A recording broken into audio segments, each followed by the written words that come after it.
they're a great team. A lot of seniors on their team, a lot of juniors. I thought they played really well, and they did all the little things well, like draw controls and ground balls, and they were the better team today. Coach, it seemed like there were a lot of situations where it could have turned around for you. For example, the stick check, when they called UNC as well, a couple free position shots. Why do you think it was they didn't capitalize on this? I don't know. I mean, obviously in those situations, you hope that your team does capitalize. I thought we created some turnovers. First draw, the second half, had a nice turnover on the sideline, didn't go our way. Had a couple other things that didn't go our way. Players on the field, they have to make plays. I thought Syracuse made more plays than we did, both individually and as a team. And so when you're in that environment, a really great matchup between two top teams, comes down to who's going to step up and make plays, and we just didn't do a good job of that today. Coach, you guys coming averaging 17 goals a game. Why were they able to hold you? Their defense did a great job today. They play a zone, which wasn't a surprise to us, and obviously didn't look like we prepared, but we did prepare. Credit their defense. They did a great job. I thought they brought great energy, executed well, and we get a chance to get on the 8-meter. We need to capitalize on those situations. Coach, you're obviously not the first person who's had trouble stopping Kayla, trainer for them, but what does she do that's just so difficult to defend? Kayla's she's a great player. She's worked hard to become, we play everybody in the country almost, all the top teams, and she's certainly the best we've played this season. And it wasn't from lack of, again, preparation and understanding and having great respect for both her and Alyssa Murray and what they do. But they make the other kids around them better. And so you have to be careful. If you hone in too much on her, then she ends up having 6 assists. So she's a great player. She's very dynamic. She can score and beat you in a lot of different ways. And she's 2 games in a row where she's had 7 goals. So congratulations to Kayla. Did you try Trainer. multiple ways to defend her, or did you kind of pick one that you thought was the best at the start of the game and kind of stick with that? Well, we certainly went in with a couple different options, and neither of which I didn't think went so well for us. And the connection that her and Murray have together, I think, is really unique and special. Their chemistry is apparent when you watch them on film and when you play against them. And those two, deservedly so, have been highlighted all season and in the preseason. And the result doesn't surprise me at all. The question is, it wasn't whether Trainer was going to get her goals. We knew that. It was our offense had to score more than their offense. And both teams came in today under our averages, and our offense just didn't score more goals than their offense today. It seemed like they definitely did have control of the ball most of the time. They had more shots, and with 13 saves, it's incredible. So why was it that they had the ball so often and were so offensively powerful? I think, first half, I just haven't looked at the stats yet, but first half, obviously, there was a huge draw control discrepancy. And then I also thought we turned over the ball.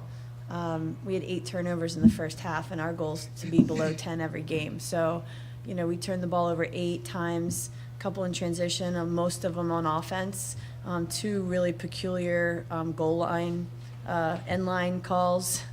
So, we got unlucky on a couple things, but if you don't have the ball, you can't score, and then if you get the ball and you turn it over, it doesn't help you either. So they dominated possession today, and credit their team for being tougher than we were. You mentioned the goal line calls. Can you explain a little bit what that is, and how'd you feel about the officiating today? It seemed like they were calling everything. You really want me to answer that? You can put Coach Gate and I on the stage together, and we'll answer it. I thought the officiating was awful. It didn't matter. It didn't affect winning or losing, but you just don't want the officials to be inserted as part of the game. You just want them to be just there and making sure the game's managed. You don't want them inserting themselves. I thought they inserted themselves in peculiar times, neither equally bad for both teams. It's certainly not why we lost, but we need to get better. And the goal line call specifically? Yeah, the one, Gary looked at me and goes, "Oh my God, that was the worst call I've ever seen." On 2 different occasions. So, that's unfortunate, but, we're really not supposed to comment on the officials, but you asked me a direct question, so. Speaking of calls, one call, you have a foul, and then Hughes takes a shot, doesn't go in, but you were the one who ran over and noticed it didn't. What was going through your head? Did you notice the ball? Well, I wasn't the one that first noticed that the ball didn't go in. Luckily, one of my defenders was tough enough and ran in, and she said that her stick actually hit it, so that was able to make it go on the outside. And when I saw like our other defenders kind of freaking out that the ball wasn't in the goal, then I ran over and noticed and had to like talk to the ref about it. And what was going through my mind was just that our defense just continued to do what they kept doing throughout the game, so I was proud of them. Kayla, you obviously faced a lot of shots and made some big saves, including near the beginning of the second half to kind of keep you guys in the game. Just where was your mindset throughout part of the game? My mind was just in the zone, try not to worry about the score and just do my job, save the ball, make an easy outlet, talk to my defense. So just my mind was focused. Abby, it seemed like, with all the whistles, it was kind of hard for either side to just kind of get in the flow and get some momentum. And did it kind of seem like that way, for you guys? A little bit. I mean, I think in the first half, as Jenny had mentioned, we just draw controls weren't there. We didn't really have quality possessions. I think we got some goals on the board, but at the end of the day, we want to be able to control the ball in the way that we want to and not let the defense do that. And so I think whether it was the officiating or just lack of possession, I don't think we had the quality offensive possessions that we're used to. The game was tied up at 9-9. You guys, did you feel like the comeback was coming on? Or? Yeah, for sure. I mean, we were kind of all, myself included, getting a little anxious, I would say, at halftime, and then you come in and the score was, 7-3 or something, and it wasn't as bad as we thought. We had just come back from that last weekend. So, definitely you always think the comeback is going, and that's where you want it to go, but just making sure that we continue to do the little things, and I think Syracuse really brought that to us today, and I think that's why they won the game at the end of the day. And when they started running out the clock, was that frustrating to you guys? Yeah, that's definitely frustrating. I think our defense was giving it everything they had. They just played a 60-minute game where they were on defense the majority of the time, so asking them to jump into a really high-pressure offense when they've completed the whole game is a lot to ask, and I thought they did a really good job. It just, nothing seemed to fall our way by the end. Coach, their team's kind of been knocking on the doorstep of being, top team in the country, top two in the country for a couple of years now. Is there any value in getting over kind of that mental hurdle?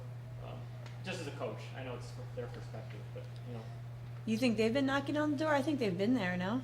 Well, but they've always been, they've beaten everybody but the 1 and the 2, right? They've been kind of 3 a lot of years. Oh, well. I know they're very good. I'm not saying. I consider them a top team in the country, and I definitely consider them have arrived. They've been at the Final Four on consecutive occasions, and we're starting to see the same teams at the Final Four, and they're one of them. So I don't think they're knocking on the door. I think they're there. They have a very senior-oriented group who've had a lot of big game experience, and I don't think you'd want to call them an underdog to their face, but I think. They're where they want to be right now, and for us, this is a great game. It's a great opportunity to come up here and play. We've never had a regular season game up here.